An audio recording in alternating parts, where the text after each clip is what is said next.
అంటే విజయవాడ కార్పొరేషన్లో కార్పొరేటర్గా చేశారు, ఫ్లోర్ లీడర్గా పనిచేశారు. నెక్స్ట్ మీ గోల్ ఏమిటి? జగన్మోహన్ రెడ్డి గారైతే అపోజిషన్లో ఉన్నప్పుడు ప్రతిపక్ష ఫ్లోర్ లీడర్గా నాకు అవకాశం ఇవ్వటం జరిగింది.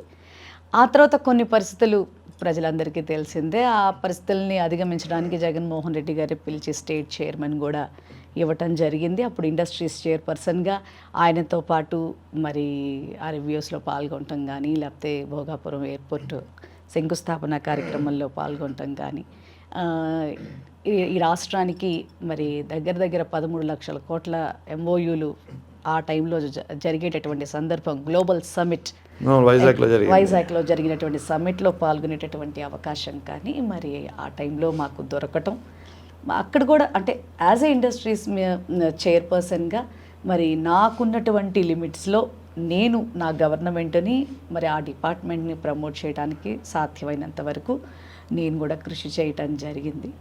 అంటే నేనేంటి, పార్టీకి నేను ఎంత మటుకు ఏ విధంగా ఎంత లాయల్గా నేను వర్క్ చేస్తాను అనేది జగనన్నకి తెలుసు.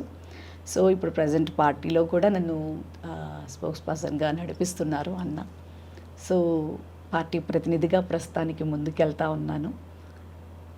ఇక భవిష్యత్తులో ఆయన ఏ విధంగా నిర్ణయం తీసుకుంటారు అనేది మాత్రం అది వారికే వదిలేస్తున్నాం మేము. వారు ఏం చెప్పినా కూడా చేయడానికి ఖచ్చితంగా నా పక్షాన మాత్రం ఎట్లాంటి అభ్యంతరాలు అయితే మాత్రం ఉండవు.